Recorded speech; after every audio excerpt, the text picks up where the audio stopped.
నా పేరు ప్రదీప్ కుమార్ అండి. ఏం చేస్తుంటారండి?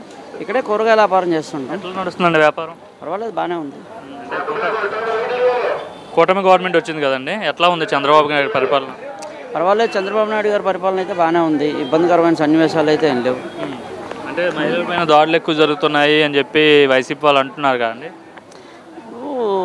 వైసీపీ గవర్నమెంట్ మీద వాళ్ళ హయాంలో ఎన్ని దాడులు జరిగినాయి, ఈ కూటమి ప్రభుత్వంలో ఉన్నప్పుడు మహిళల మీద ఎన్ని దాడులు జరిగినాయి రికార్డుల ప్రకారంగా క్యాలిక్యులేషన్ చేసుకోవాలి. క్యాలిక్యులేషన్ చేసుకున్న దాన్ని బట్టి ఎక్కడ ఏ విధంగా వెళ్తుంది అనేది మనకు అర్థమవుతూ ఉంటుంది. దాని గురించి ప్రత్యేకంగా చెప్పుకోవాలక్కర్లేదు. వైసీపీ వాళ్ళు చెప్పాలి అంటే వాళ్ళు అసెంబ్లీలోకి వెళ్ళి కూర్చొని మాట్లాడితే వాళ్ళు చెప్పేదాన్ని ఎవరైనా అంటారు. వాళ్ళు అసెంబ్లీలో వెళ్ళలేకుండా కూర్చోకుండా మాట్లాడలేనంతసేపు కూడా వాళ్ళు ఎటువంటి ఏదైనా సరే కూడా వాళ్ళు ప్రమోట్ చేయడానికి కూడా అనర్హులు, అంతే. దట్సాల్. ఇంకా చూసుకుంటే ఎలా ఉందండి 5 నెలల పరిపాలన? 5 నెలల పరిపాలన ఓవరాల్గా ఏంటంటే అనుకున్న దానికంటే గొప్పగా అనేది చెప్పలేను, కానీ బెటర్, నాట్ బ్యాడ్, బెటర్గానే ఉంది. చాలా హామీలు ఇచ్చాడు, ఏవి నెరవేర్చట్లేదని చెప్పి వాళ్ళు అంటున్నారు. హామీలు ఇచ్చారు. ఇప్పుడు ఒకటే సిచ్యువేషన్ చేసుకుందాం. గత ప్రభుత్వంలో ఉన్నప్పుడు జగన్మోహన్ రెడ్డి గారు 1000 రూపాయలు పెన్షన్ పెంచడానికి 3 సంవత్సరాల నుంచి 4 సంవత్సరాలు తీసుకున్నారు. అర్థమైందా? కానీ ఇదే కూటమి ప్రభుత్వం వచ్చేసరికి 1000 రూపాయలు పెంచడానికి ఆయన అనుకున్న దానికి ఒక రోజు టైంలోనే పెంచేశాడు. ఇచ్చేటటువంటి హామీలు ప్రతిదానికి కూడా అనుకూలంగానే మారుతూ ఉంటాయి. అయితే దానికి వ్యతిరేకించాల్సినంత అవసరం ఏమి ఉండదు. అదేంటంటే ఒకదాని తర్వాత ఒకటి ప్రమోట్ అనేది జరుగుతూ ఉంటుంది. దాన్ని మనం వ్యతిరేకించాల్సినంత అవసరం ఏం లేదండి, బాగానే ఉంది. బాగా డెవలప్ అవుద్ది అంటారా? గత 5 ఏళ్ళలో ఎక్కడ అభివృద్ధి లేదు, ఒక కంపెనీ రాలేదు, పెట్టుబడులు ఎవరు పెట్టలేదని చెప్తున్నారు. ప్రపంచం మొత్తం ఎవరిని చూసిందండి? గత ప్రభుత్వాల్లో చంద్రబాబు నాయుడు చూసింది. అసలు నిర్వార్యం అయిపోయినటువంటి గవర్నమెంట్ని ఎక్కడ చూపించారు? గత ప్రభుత్వం చూపించింది. అంటే ప్రమోట్ చేయడానికి కూడా నాలాంటి సూటు బూటు వేసేసి తీసుకొచ్చి కంపెనీ అని కూర్చోబెట్టేశారు. ఈ రోజున నిన్న కాక మొన్న లోకేష్ బాబు అమెరికా నుంచి వెళ్ళి తీసుకొచ్చిన దాంట్లో 18,000 కోట్ల రూపాయలు తీసుకొచ్చాడు. ఇది అభివృద్ధికి నినాదం ఏంటంటే, ఒక గవర్నమెంట్లో ఉన్నటువంటి మినిస్టరు ఆ ఐటీ రంగాన్ని డెవలప్ చేయాలంటే ఆ మినిస్టర్ వెళ్ళాలా, పట్టణాభివృద్ధి శాఖ మినిస్టర్ వెళ్ళాలంటే పట్టణాభివృద్ధి శాఖ మినిస్టర్ దాంట్లోనే డెవలప్మెంట్కి వెళ్ళాలా. అలాగే తునకలకు కానీ ఏదైనా సరే డెవలప్మెంట్ ఉంటే ఆ మినిస్ట్రీని ఆ యొక్క శాఖకు సంబంధించినటువంటి ఎవరైతే ఉన్నారో వాళ్ళు నిర్వర్తిస్తేనే, వన్ మ్యాన్ షో అని చెప్పని ఒకే నాయకుడు నిర్వర్తించాడు అనుకో, అది శూన్యం అయిపోద్ది. మన కూటమి ప్రభుత్వంలోని ఓవరాల్గా బెటర్గానే ఉంది. గతంలో మేము వైసీపీకి వెండిదండుగా నిలిచాం, కానీ మేము అనుకున్నటువంటి విధానంలోనూ ఆయన వాలంటరీ వ్యవస్థను చూసి ఓహో అనుకున్నాం. 24 సంవత్సరాల ప్రభుత్వం ఆయనదే నడిచిద్ది అనుకున్నాం. ఆయన 4.5 సంవత్సరాలకే అటకెక్కేశారు, 5 సంవత్సరాలకే. దాని గురించి అయితే ఆలోచన అక్కర్లా. గవర్నమెంట్ అయితే బాగుంటుంది, అభివృద్ధి చాలా క్షుణ్ణంగా జరిగిద్ది. అనుకున్న దానికంటే కూడా ఉద్యోగ అవకాశాలు కూడా బాగానే జరుగుతాయి. ఇంతకాలం మనం చూస్తున్నటువంటి నినాదంలోని రాజధాని లేని మన స్టేట్కి రాజధానిని కూడా ఏర్పాటు చేస్తారని మాత్రం ఆశగానే ఉన్నాం.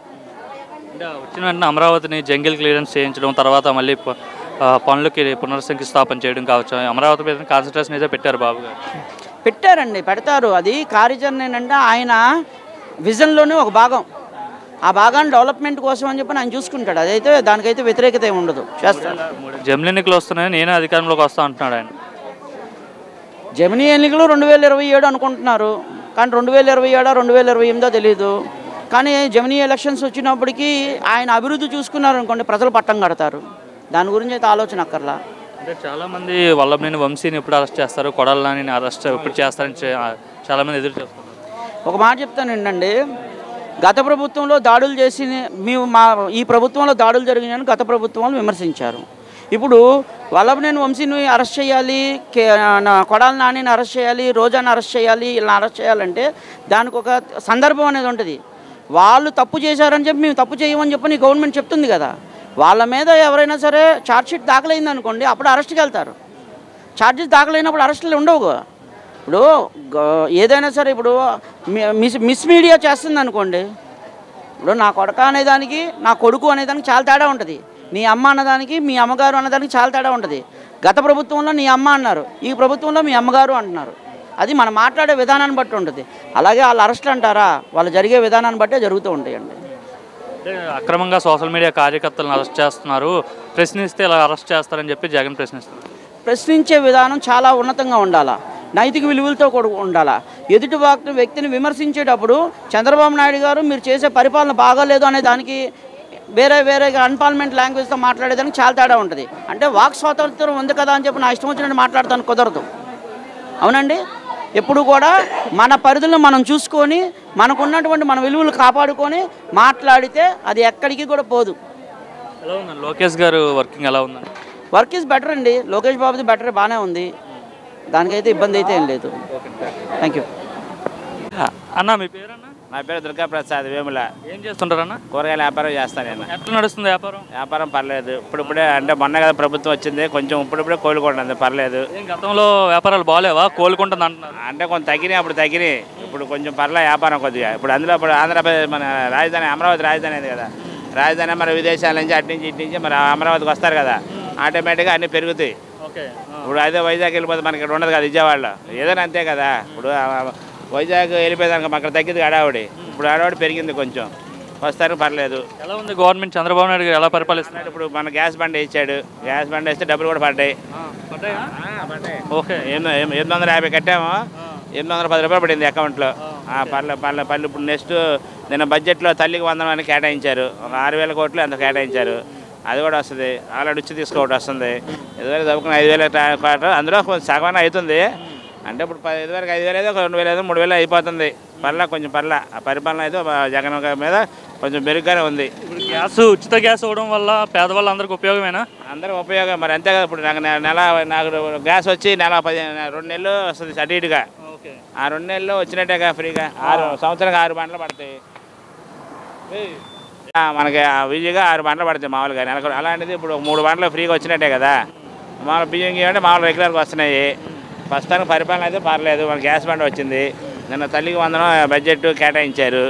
కానీ జనాలు అంటే కొంచెం ఫ్రీ బస్సు కోసం ఎదురు వస్తున్నారు లేడీస్. అవి కూడా వస్తే కొంచెం ఇచ్చిన మాట ప్రకారం బాగుంటుంది.